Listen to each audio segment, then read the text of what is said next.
Hello students, JPIC digital study channel पर आपका स्वागत है। विद्यार्थियों, मैं आशा करता हूं कि आप घर पर खूब पढ़ाई कर रहे होंगे, स्वस्थ होंगे, मस्त होंगे।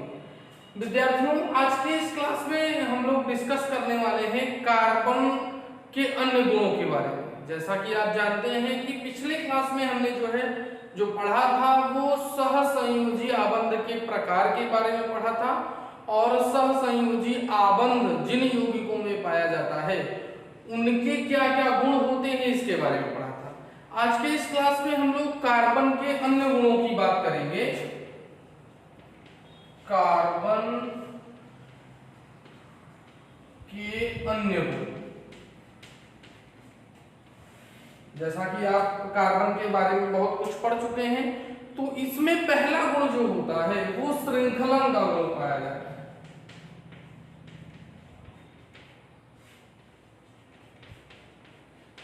इनमें क्या होता है कि कार्बन में जो है श्रृंखलन का गुण पाया जाता है। कार्बन परमाणुओं में एक दूसरे से जुड़ करके एक लंबी चेन बनाना, मतलब एक दूसरे से जुड़ करके जो है एक लंबी चेन बनाने की प्रबल जो है प्रवृत्ति होती है। किसी भी यौगिक के आपस में जुड़कर खुली श्रृंखला या बंद श्रृंखला किसी भी परमाणुओं का एक दूसरे से जुड़ करके खुली श्रृंखला या बंद श्रृंखला बनाने का जो प्रवृत्ति होती है वह उनके श्रृंखलन की गुण कहलाती है। किसी भी परमाणु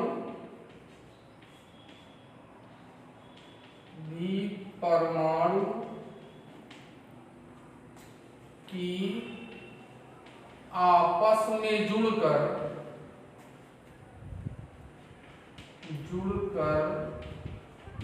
खुली या बंद श्रृंखलाएं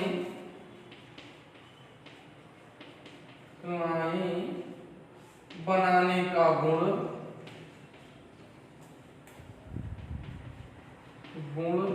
श्रृंखलन का गुण कहलाता है।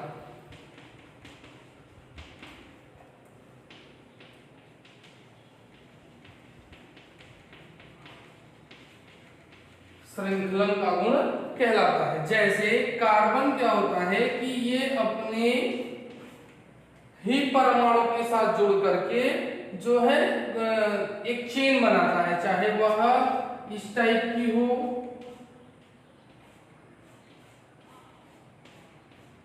चाहे इस टाइप की हो। यह जो है खुली श्रृंखला है, यह बंद श्रृंखला है। तो खुली श्रृंखला और बंद श्रृंखला बनाने का जो गुण है यह कार्बन को जो है श्रृंखलन का गुण प्रदान करता है। कार्बन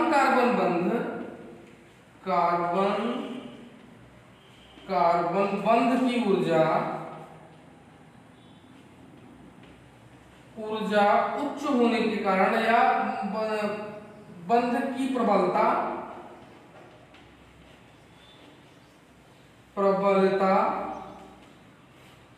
अधिक होती है।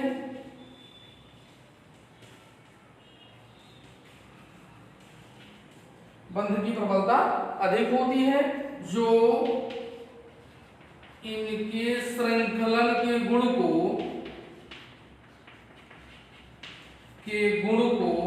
प्रदर्शित करती है।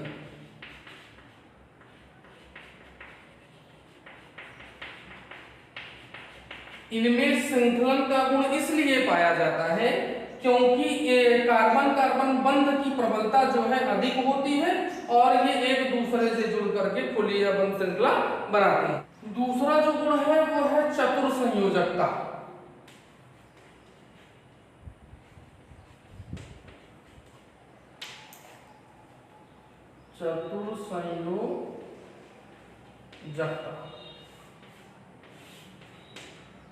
आप जानते हैं कि कार्बन के बाह्यतम कोश में कुल मिलाकर के 4 इलेक्ट्रॉन होते हैं और किसी भी तत्व के बाह्यतम कोश में उपस्थित इलेक्ट्रॉनों की संख्या इसकी क्या कहलाती है? संयोजकता कहलाती है। कार्बन अपने ही परमाणु के साथ या अन्य परमाणुओं के साथ जुड़ करके यौगिक बनाने की जो प्रवृत्ति होती है कार्बन में वो अधिक होती है। जो कार्बन में जो है चतुर संयोजकता होने के कारण ये जो है कार्बन परमाणु अपने ही परमाणु के साथ जल्दी से जो है अभिक्रिया करके यौगिक बना लेता है, बंध बना लेता है, या अन्य परमाणुओं के साथ जो है जल्दी से बंध जो है अब अन्य परमाणुओं के साथ अभिक्रिया करके बंध बना लेता है। कार्बन के इसी प्रकार से, कार्बन के इस प्रकार से बंध बनाने की प्रवृत्ति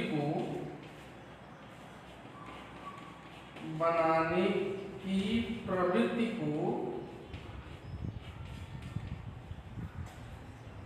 चतुर संयोजकता कहते हैं।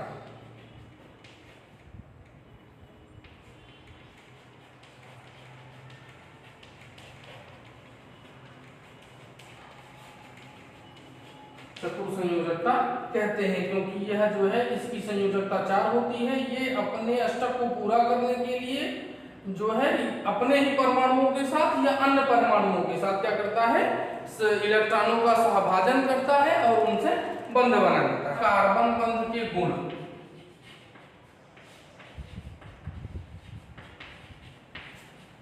बंध के गुण,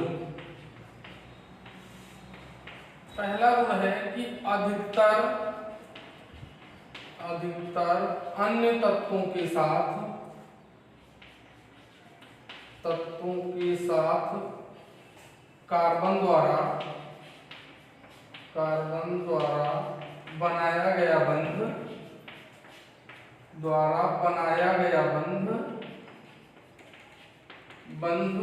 प्रबल होता है,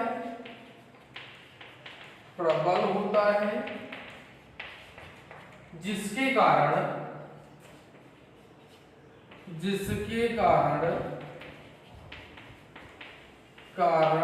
ये यौगिक अतिशय रूप से अस्थायी होते हैं।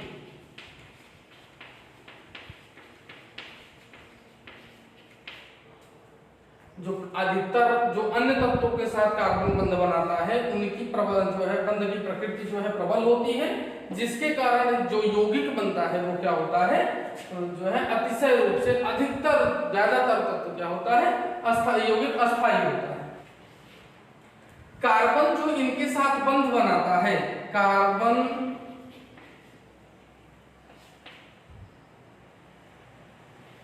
बंध की प्रबलता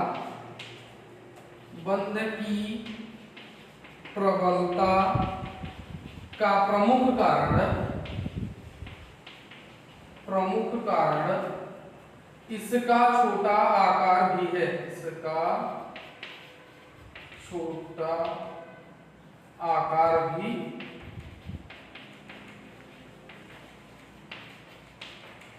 आपने पढ़ा है कि जैसे जैसे किसी भी तत्व का परमाणु क्रमांक बढ़ेगा, किसी भी तत्व के जो है कक्षाओं में इलेक्ट्रॉनों की संख्या बढ़ेगी, या जो है जैसे जैसे परमाणु क्रमांक बढ़ता है वैसे वैसे इलेक्ट्रॉनों की संख्या बढ़ती है, और इलेक्ट्रॉनों की संख्या बढ़ने के साथ साथ इसमें कोषों की भी संख्या बढ़ती है, और जैसे जैसे कोषों की संख्या बढ़ेगी वैसे वैसे नाभिक के केंद्र से इस बाह्यतम कोष की दूरी जो है ज्यादा होती जाएगी, और बाह्यतम कोष की दूरी ज्यादा होने पर जो इफेक्टिव न्यूक्लियर चार्ज होता है वह जो है ज्यादा हो जाता है, जिसके कारण नाभिक से इस इलेक्ट्रॉन की जो पकड़ है वो कम हो जाती है, और यह जो है क्या होता है, बंध जो होता है यह क्षीण हो जाता है। तो यदि जो है कार्बन का आकार बड़ा होता तो जो अगला परमाणु होगा वो भी जो है इसका केंद्र अधिक दूरी पर बनेगा, लेकिन अगर छोटा कोई परमाणु है, मान लीजिए इसका है, ये दो परमाणु आपस में मिलकर के ये बंध बनाते हैं, तो इसकी प्रबलता अधिक होगी इसकी अपेक्षा। अगर ये दोनों बनाए तो यहाँ पर बंध लंबाई जब बढ़ती है तो उसकी प्रबलता क्या हो जाती है, घट जाती है। तो कार्बन जो बंध बनाता है उसकी प्रबलता इसलिए जो है ज्यादा होती है क्योंकि जो है कार्बन का आकार छोटा होता है। तीसरा है बड़े परमाणुओं वाले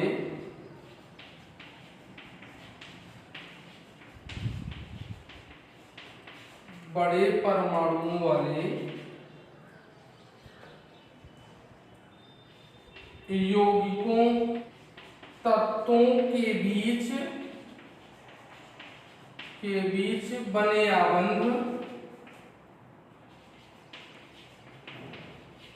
अपेक्षाकृत दुर्बल होते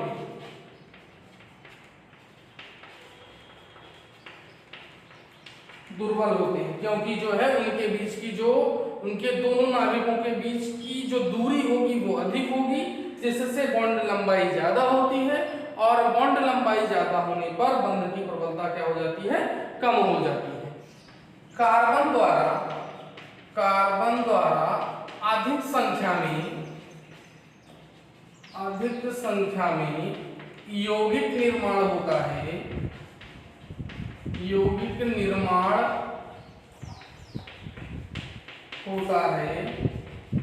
क्योंकि इनमें पहला है सहसंयोजी आबंध का बनना। सहसंयोजी आबंध का बनना। कार्बन जो होता है यह जो है अपने ही परमाणु के साथ या अन्य परमाणुओं के साथ, मतलब कि कार्बन एक संयोजी, द्विसंयोजी और त्रिसंयोजी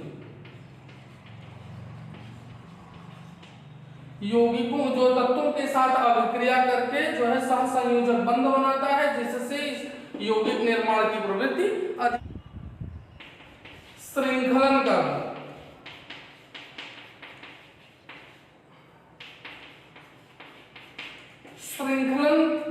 की प्रवृत्ति अधिक होने पर के कारण जो है कार्बन जो होता है वो अधिक संख्या में यौगिक निर्माण करता है। और तीसरा जो है वो है चतुर्संयोजकता।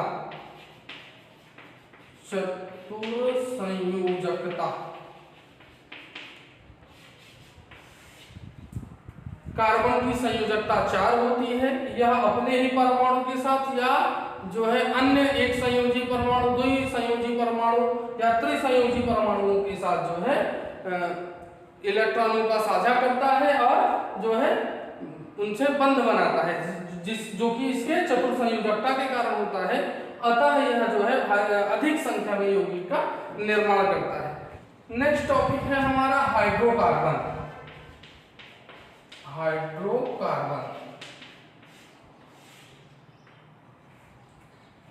वैकार्बनिक यौगिक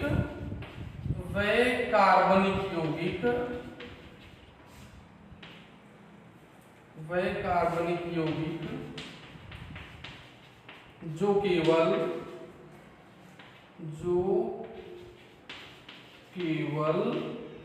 कार्बन और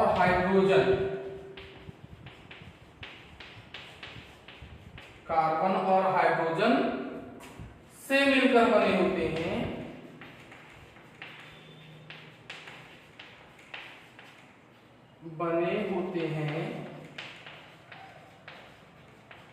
क्या कहलाते हैं? हमारे हाइड्रोकार्बन कहलाते हैं। Hydrocarbon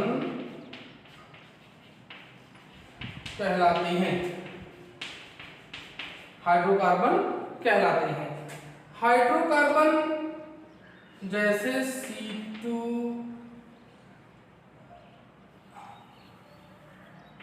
CH4 C2H5 C6H6 etc.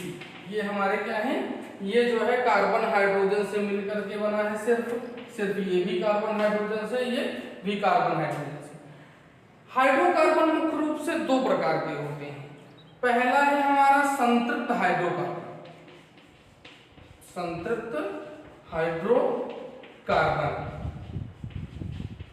और दूसरा है हमारा असंतृप्त हाइड्रोकार्बन।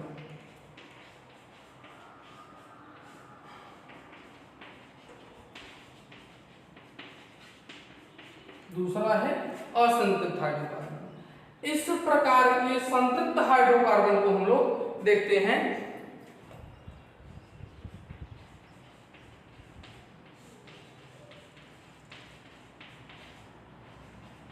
संतृप्त हाइड्रोकार्बन। संतृप्त हाइड्रोकार्बन जो होता है किसी वह हाइड्रोकार्बन जिनमें सभी कार्बन कार्बन बंध जो होते हैं वो एकल बंध होते हैं या एक सिंगल बॉन्ड द्वारा जुड़े होते हैं, वह हाइड्रोकार्बन क्या कहलाएगा? संतृप्त हाइड्रोकार्बन कहलाएगा। जैसे C2CH4, जैसे CH4, C4H10, C5H12 ETC, ये हमारे क्या हैं? ये हमारे संतृप्त हाइड्रोकार्बन है। क्योंकि अगर इनकी हम संरचना बनाएंगे तो ये क्या है? ये संतृप्त हाइड्रोकार्बन है। सॉरी, C ये क्या है हमारा? CH3 CH2 CH2 CH3, नीचे 4 10। अब यहाँ पर देखिए ये कार्बन कार्बन के मध्य जो है केवल एकल बंध है, कार्बन कार्बन के मध्य केवल एकल बंध है, इसलिए यह क्या हमारा है? जो है संतृप्त हाइड्रोकार्बन है। वह हाइड्रोकार्बन जिसमें कार्बन कार्बन के मध्य एकल बंध पाया जाता है, इसी को हम क्या कहते हैं? संतृप्त हाइड्रोकार्बन कहते हैं। जैसे C और C, ये हमारा है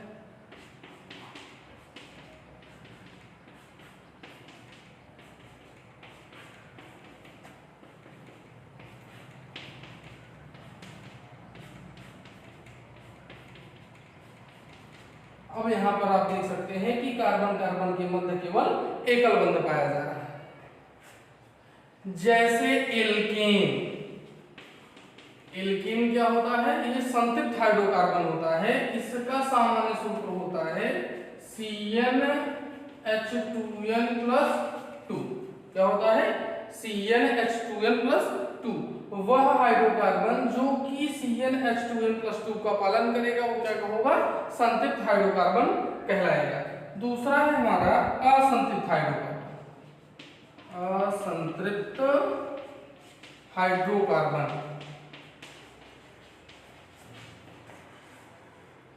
असंतृप्त हाइड्रोकार्बन वह हाइड्रोकार्बन जिनमें जो है कम से कम कार्बन, दो कार्बन के बीच में एक सिंगल बंध जो है डबल बॉन्ड पाया जाएगा या ट्रिपल बॉन्ड पाया जाएगा, वो हमारा क्या कहलाएगा? असंतृप्त हाइड्रोकार्बन कहलाएगा। इनमें दो प्रकार के जो है आबंधन पाए जाते हैं कार्बन कार्बन परमाणुओं के मध्य। पहला है द्विक आबंध, द्विक आबंध, और दूसरा है त्रिक आबंध, त्रिक आबंध। अब द्विक आबंध जिसमें पाया जाएगा वो जो है एल्केन कहलाएगा, एल्केन, और यह क्या होगा? एल्काइन होगा, एल्काइन होगा। जैसे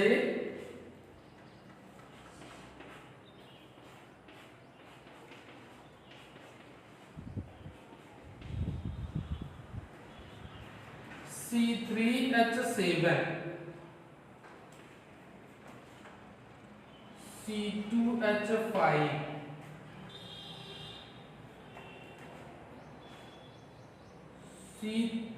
C4H9, इन सभी में जो है डबल बॉन्ड पाया जाता है और ये क्या करते हैं?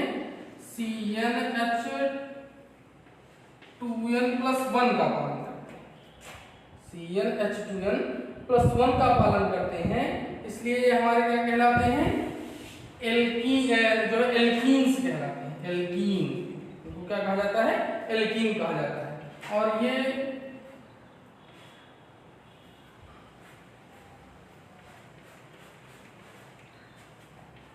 CH3 CH2 CH2 और CH, 3 2 5 2 7 3 10, ये हमारे क्या कहलाएंगे? C4H10, ये हमारा क्या कहलाएगा? तो इसमें कार्बन कार्बन के मध्य कम से कम एक जो है त्रिबंध पाया जाएगा, तो वो हमारा क्या कहलाएगा? जो है एल्काइन कहलाएगा और यह क्या कहलाएगा, असंतृप्त हाइड्रोकार्बन होता है। यह जो है CnH2n सूत्र का पालन करता है। यह जो भी हाइड्रोकार्बन इस सूत्र का पालन करेगा वो क्या कहलाएगा, एल्काइन कहलाएगा। और उस कार्बन श्रृंखला में कम से कम 2 कार्बन के मध्य एक त्रिक बंध पाया जाएगा। द्विक बंध वाले में ये एल्कीन कहलाएगा जो कि CnH2n+1 का पालन करेगा। और जो है यह जो भी यौगिक इस सूत्र का पालन करेगा, हाइड्रोकार्बन इस सूत्र का पालन करेगा, वो जो है असंतृप्त हाइड्रोकार्बन वो भी कहलाएगा। तो इस प्रकार से संतृप्त हाइड्रोकार्बन जो है जिनमें एकल बंध सिर्फ होता है, असंतृप्त हाइड्रोकार्बन द्विकाबंध और त्रिकाबंध जिसमें कार्बन कार्बन के मध्य पाया जाएगा वो कहलाएगा। आज के क्लास में बस इतना ही, मिलते हैं नेक्स्ट क्लास में, तब तक पढ़ते रहिए, घर पर रहिए।